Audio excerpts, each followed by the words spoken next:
సాయి గారు, Iran security council chief Ali Larijani ఆయన్ని వీళ్ళు ఎలిమినేట్ చేశారు. నిన్న మధ్యాహ్నం నుంచి IDF started issuing releases and బోల్డెన్ స్టోరీలు ఇస్తూ వచ్చింది ఇజ్రాయెల్ డిఫెన్స్ ఫోర్స్. ఇన్ఫ్యాక్ట్ అతను బతికుండి ఉంటే ఈరోజు ఇవాళ కాకపోయినా రేపైనా ఈ ముస్తఫా ఖమేనీ తర్వాతైనా అతను చీఫ్ అవ్వాల్సినోడు, ఇప్పటికే అవ్వాల్సినోడు. Is right hand of Khamenei, వీళ్ళ నాన్న ఖమేనీకి. అటువంటి వాడు చాలా ప్రమాదకరమైతే. అండ్ ప్రెసిడెంట్ పెజెష్కియాన్ని వార్న్ చేశాడు, ఎవరిని అడిగి నువ్వు క్షమాపణలు చెప్పావు ప్రపంచానికి, నేను చెప్పమన్నావు అంటే మన్నాడు సవరించుకున్నాడు. అంత అథారిటీ ఉన్నోడు, కమాండ్ ఉన్నాడు. వాడిని మేము లేపేశామని చెప్పేసి ఐడిఎఫ్ నేను అనౌన్స్ చేసింది. ఇది పెద్ద బ్లో. అంటే ఇది ఇక్కడితోటి ఇరాన్ అయిపోయిందని కాదు, బట్ ఇరాన్కి ఒక set back, major set back. రాబోయే రోజుల్లో ఈ యుద్ధం తీవ్రత మీద దీని ఇంపాక్ట్ ఏమైనా ఉంటుందా? అలీ లారిజానీ ఇతను ఇరాన్కి సంబంధించినటువంటి కీలకమైనటువంటి నాయకుల్లో ఒకడు. అండ్ ఇతన్ని ఎట్ ద సేమ్ టైం వాళ్ళ బాసిస్ ఫోర్సెస్ కమాండర్ సులైమానీని ఇద్దరిని హతమార్చినట్టుగా ఇజ్రాయెల్ ప్రకటించింది. ముందంతా కూడా ఇజ్రాయెల్ ప్రకటించిన తర్వాత మనకు ఇరాన్ నుంచి కన్ఫర్మేషన్స్ లేకుండే, బట్ తర్వాత నిన్న నైట్కి వచ్చేసరికి ఇరాన్ ప్రెస్లో వాటిల్లో కన్ఫర్మ్ చేశారు. కన్ఫర్మ్ చేయడమే కాదు, అండ్ ఇప్పుడున్న పరిస్థితుల్లో ఈ యొక్క సిచ్యువేషన్ని ఊరికే వదిలేదు లేదు అని కొన్ని స్టేట్మెంట్స్ కూడా ఇరాన్ నుంచి వచ్చాయి. అయితే ఇక్కడ జరుగుతున్న యుద్ధంలో రెండు అంశాలు. మేజర్గా మొస్సాద్ మైండ్ గేమ్లో సక్సెస్ అవుతోంది, మొస్సాద్ స్ట్రైకింగ్ క్యాపబిలిటీస్లో సక్సెస్ అవుతోంది. బట్ స్ట్రైకింగ్ క్యాపబిలిటీస్లో సక్సెస్ అవుతోంది Israel. At the same time వాళ్ళ ఇంటెలిజెన్స్ విషయంలో కానివ్వండి, వాళ్ళు చేస్తున్నటువంటి మైండ్ గేము, సైకలాజికల్ వార్ఫేర్లో ఇజ్రాయెల్ సక్సెస్ అవుతోంది. But in terms of like మిగతా పార్ట్స్కి ఇప్పుడు ఇజ్రాయెల్ మీద దాడి ఏం జరగలే. ఇజ్రాయెల్ మీద ఎన్ని దాడులు జరిగినా దాన్ని వాళ్ళు తిప్పికొట్టగలిగారు. బట్ మిగతా దేశాలు మాత్రం సఫర్ అవుతున్నాయి. సో యుద్ధము ఇరాన్ వర్సెస్ ఇజ్రాయెల్ అయితే కనుక ఇజ్రాయెల్ పైచేయే ఉంది. ఓకే, ఇరాన్ వర్సెస్ అమెరికా అయితే కనుక ఇరాన్ పైచేయి ఉంది. ఇది నా ఈక్వేషన్, నేను చెప్పేది. సో ఇప్పుడు గల్ఫ్ దేశాలు అనుకోండి, వాళ్ళు ఏం చేయలేని పరిస్థితిలో కామ్గా ఉన్నారు. ఇప్పుడు ఎలా తీసుకోవాలో అర్థం కాని పరిస్థితి. ఒకవేళ ఒక అటాక్ చేశారనుకోండి 100 మిసైల్స్ పడిపోతాయి. ఇప్పటికే వాళ్ళకి ఏంటంటే ఇప్పుడు గల్ఫ్ దేశాలకు ఉన్నటువంటి ప్రాబ్లం ఏంటంటే ఇది వాళ్ళు స్టార్ట్ చేసిన యుద్ధం కాదు, కానీ దానివల్ల నిజానికి ఎక్కువ బాధపడుతున్నది గల్ఫ్ దేశాలు. అవును, బికాజ్ వాళ్ళకు ఆయిల్ ట్రేడ్ ఆగిపోయింది. ఖతార్లో అయితే వాళ్ళ ఆయిల్ ప్లాంట్ మీద కొట్టేసరికి మొత్తం ప్రొడక్షనే ఆపేశారు ఖతార్. యుఏఈ వాళ్ళ ఇన్వెస్ట్మెంట్ మోడల్ మొత్తం దెబ్బతింటోంది యుఏఈ. సో ఇప్పుడు గల్ఫ్ దేశాలకు ఏం చేయాలో తోచని ఒక పరిస్థితి. ఇటు అమెరికాకేమో అగ్రరాజ్యము పెద్ద ఎత్తున యుద్ధరంగంలోకి దిగింది. యుద్ధరంగంలోకి దిగిన తర్వాత మనము అంటే అమెరికా ఓడిపోతుందన్న భావన వచ్చినా, అమెరికా పని అయిపోయింది అన్న భావన వచ్చిందని అంటే అగ్రరాజ్యం చాలా ఫాస్ట్గా కొలాప్స్ అవుతుంది. అవును, ఓకే. సో సైకలాజికల్గా అది చాలా ఇంపాక్ట్ క్రియేట్ చేస్తుంది. At the same time American ప్రజల్లోనే ఒక సుప్రీం థాట్ ప్రాసెస్ ఉంటుంది, మేమంతా గొప్పవాళ్ళమని ఒక భావన ఉంటుంది. దట్ సుప్రీమసీని లేకపోతే ఆ హెజమనస్ ధోరణిని పూర్తిగా వీళ్ళు తొడిచిపెట్టేసినట్టు పరిస్థితి వస్తుంది.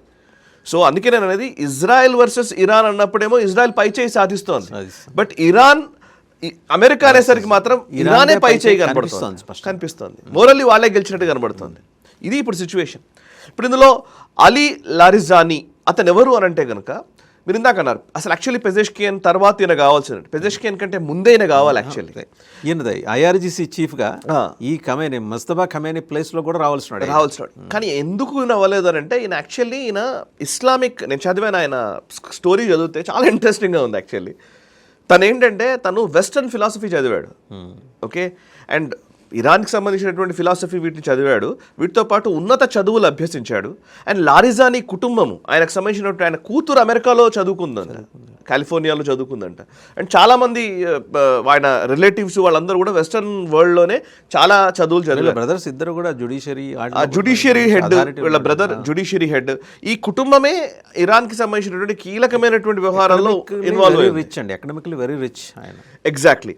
అండ్ ఈయన వెస్టర్న్ ఫిలాసఫీ చదివినవాడు. వెస్టర్న్ ఫిలాసఫీలో మీరు జర్మన్ ఫిలాసఫర్ ఇమాన్యుయల్ కాంట్ మీద 6 పుస్తకాలు రాశాడు ఆయన ఫిలాసఫీ మీద, దాన్ని కాంట్రడిక్ట్ చేస్తూ.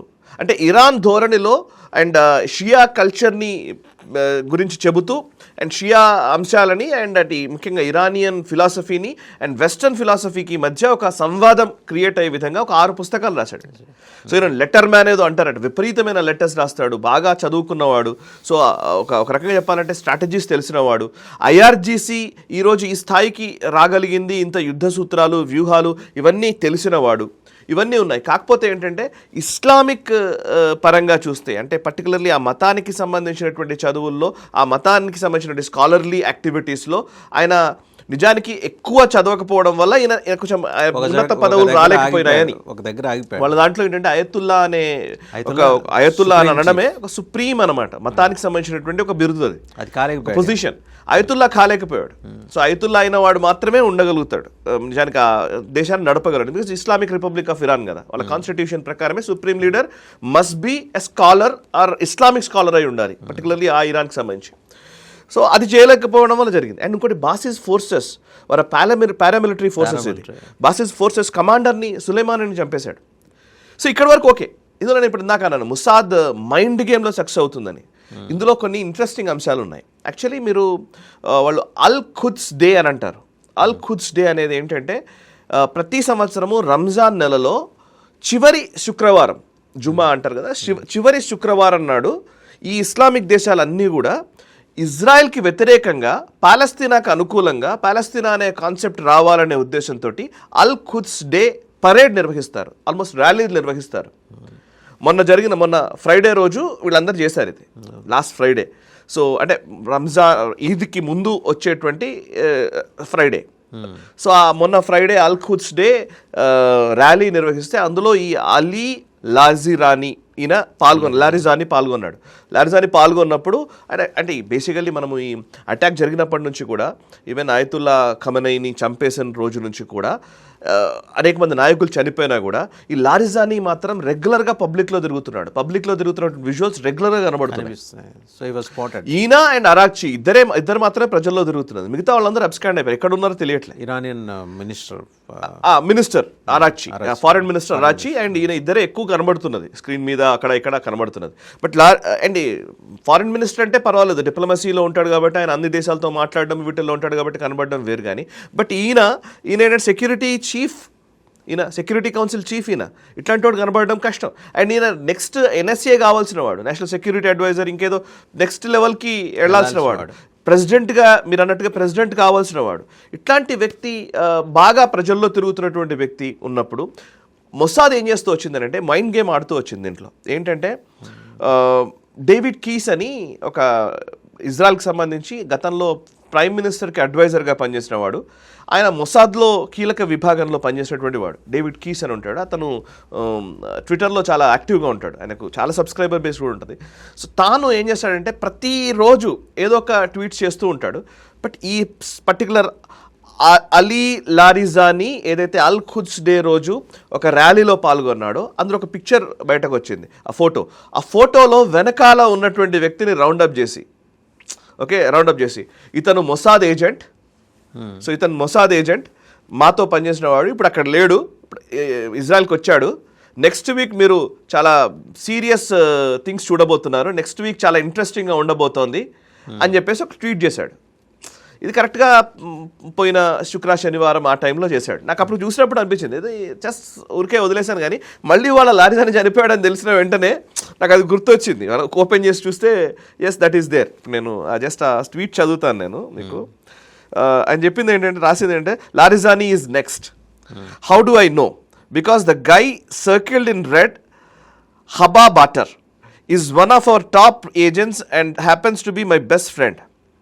Haba just returned from Iran this morning and with Mujtaba dead. Larizani is going to have a very interesting week.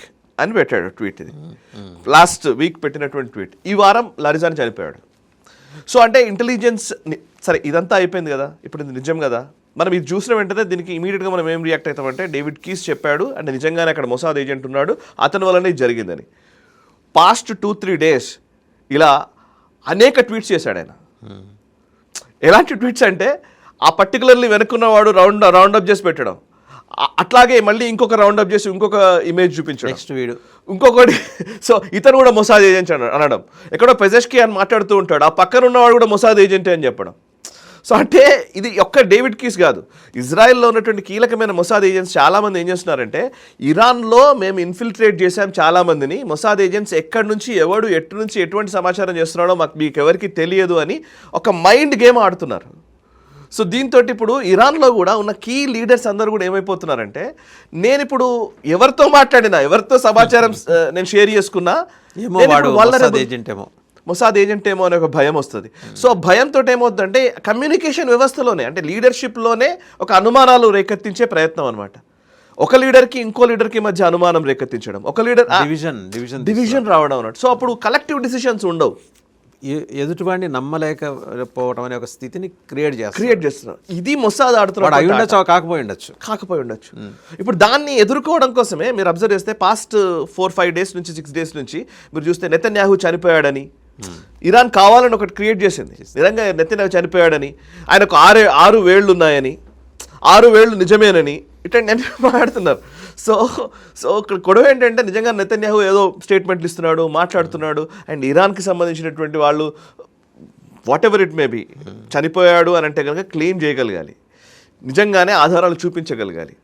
So ఏఐతో వీడియోలు రికార్డ్ చేయవచ్చేమో, కానీ నెతన్యాహు లాంటి వాడు చనిపోతే మౌర్నింగ్ లేకుండా ఇజ్రాయెల్ ఉంటుందా? దేశం ఎలా ఉంటుంది? ఇప్పుడు లారిజానీని చనిపోలేదు అని చెప్పి వాళ్ళు ఇరాన్ కూడా చెప్పొచ్చు కదా, చెప్పలేదు కదా, చెప్పకుండా ఉండలేరు. సో ఇప్పుడు ఈ మైండ్ గేమ్లో మొసాద్ పైచేయి సాధిస్తోంది. ఇరాన్ ఏదో క్లెయిమ్ చేస్తోంది, నిజంగానే ఆయన నెతన్యాహు చనిపోయాడని ఇంకోటని అంటుంది. బట్ ఇరాన్ నుంచి ఉన్నటువంటి మిజైల్స్ పూర్తిగా మాట్లాడాడు కదా సార్ ప్రైమ్ మినిస్టర్ నెతన్యాహు. ఇప్పుడు వాళ్ళ ఎక్స్టర్నల్ అఫైర్స్ మినిస్టర్ గదియాన్ సార్ మాట్లాడిన తర్వాత ఆయన ఇంగ్లీష్లో మాట్లాడాడు, ఇలా మేము వీడిని లేపేశామని. అవును, ఆయన హిబ్రూ భాషలో వాళ్ళ ప్రైమ్ మినిస్టర్ కూడా మాట్లాడాడు దీని మీద.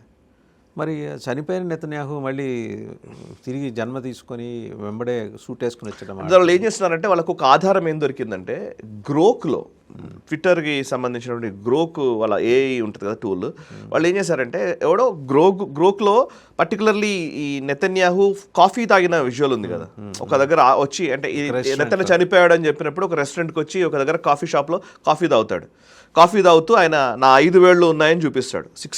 6 వేళ్ళు ఉన్నాయన్నారు, లేదు 5 వేళ్ళు ఉన్నాయని చూపిస్తాడు. సో 6 వేళ్ళు ఉన్నాయి, అందుకే అది ఏ అని అంతకుముందు వీడియోలో చెప్పారు.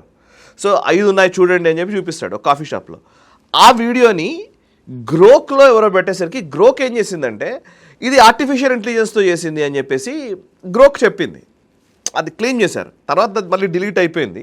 బట్ దాంతో మళ్ళీ చర్చ మొదలైంది. సో ఆర్టిఫిషియల్ ఇంటెలిజెన్స్లో వాళ్ళు ఏం చేశారంటే, ఈ కాఫీ కప్లో ఉన్న కాఫీ ఒలకట్లేదని, కదలట్లేదని, ఆయన కదులుతున్నాడు కానీ కాఫీ కదలట్లేదని, అండ్ కాఫీ పైకి నురగ బయటకు వచ్చింది, అది ఒలకట్లేదు, ఆ పక్కన ఉన్న వెనకాల ఉన్నటువంటి వ్యక్తి సరిగ్గా కదలట్లేదు, అదేదో కొంచెం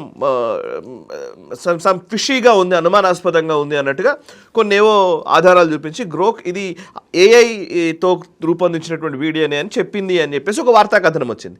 దీంతో కొంత అందరికీ కూడా మళ్ళీ అవునా నిజమేనా నెతన్యాహుదేమన్నా ఏఐ వీడియోనా అని అందరూ అనుకున్నారు. కానీ మీరు అన్నట్టుగా తర్వాత వెంటనే ప్రెస్ కాన్ఫరెన్స్లో మాట్లాడాడు, ఇంకో సందేశం ఇచ్చాడు, ఇంకోసారి మాట్లాడాడు, రెగ్యులర్గా మాట్లాడుతూనే ఉన్నాడు, ఫోటోలు రిలీజ్ చేస్తూనే ఉన్నాడు. సో ఇవన్నీ నడుస్తూ పెడితే యుఎస్ మాట్లాడేది కదా, ఒకవేళ అది నెతన్యాహు నిజంగానే పోతే మాట్లాడేది కదా యుఎస్, ఖచ్చితంగా ఎవరో ఒకరు మాట్లాడేవాళ్ళు. అంటే ఇంకోటి ఏంటంటే సోర్సెస్ ఈజీ, ఇప్పుడు యుఎస్ మీడియా, వెస్టర్న్ మీడియాలో ఎక్కడో ఒక దగ్గర వచ్చేది, చైనీస్ ఇంటెలిజెన్స్ ఉండనే ఉంటుంది. అల్ జజీరా మాట్లాడేదండి, ఫస్ట్ అల్ జజీరా మాట్లాడేది, వాళ్ళు మాట్లాడాల, ఎవరు మాట్లాడట్లేదు. సో ఇప్పుడు ఈ లెవెల్లో చూస్తే నెతన్యాహు అండ్ నెతన్యాహుకి సంబంధించినటువంటి ఇజ్రాయెల్ మొసాద్ ఏజెంట్స్ వాళ్ళు మళ్ళీ అట్లా అని చెప్పేసి అన్నీ ఫేక్ కాదు, వాళ్ళు కన్ఫ్యూజ్ చేస్తున్నారు. కొంతమంది నిజంగానే మొసాద్ ఏజెంట్స్ లోపల ఉన్నారు, కొంతమంది ఇంటెలిజెన్స్ ఇస్తున్నారు, వాళ్ళలో అనుమానాలు క్రియేట్ చేస్తున్నారు. సో ఇప్పుడు నిన్ననే ఇక్కడ తెలిసింది ఏంటంటే, అక్కడ ఉన్న వాళ్ళు బయటకు రావాలంటే భయపడే పరిస్థితి అనమాట. సో ఇప్పుడు బాసిస్ ఫోర్సెస్కి సంబంధించిన వాడు సులైమాని ఎక్కడో వెళ్ళి తలదాచుకున్నాడట. అసలు అది ఎక్కడున్నాడో కూడా తెలియని ప్లేస్లో కొట్టారు. వీళ్ళకి ఎలా ఇంటెలిజెన్స్ వచ్చింది? చాలామంది బంకర్లలో బతుకుతున్నారు, పెద్ద పెద్ద నాయకులందరూ కూడా బట్ అయినా ప్రిసైజ్డ్గా కరెక్ట్గా ఎంచుకొని మరి టార్గెట్ చేసి చంపుతోంది చేసి మరి ఇజ్రాయెల్. చంపుతోంది ఇజ్రాయెల్. లీడర్షిప్ని హతమార్చడంలో వాటిల్లో ఇజ్రాయెల్ కరెక్ట్గానే యాక్టివ్గానే వర్క్ చేస్తోంది. బట్ ఇరాన్నే ముఖ్యంగా అమెరికానే ఈ పోస్ట్ వార్ సిచ్యువేషన్స్ని హ్యాండిల్ చేయడంలో, ట్రేడ్ని కరెక్ట్గా నడిపించడంలో, ఇంకా మిగతా జియో పొలిటికల్ స్ట్రాటజీస్ విషయంలో యాక్చువల్లీ అమెరికా చేయాలి. అది ఇజ్రాయెల్ పని కాదు. బట్ అక్కడ అమెరికా ఫెయిల్ అవుతూ వస్తుంది.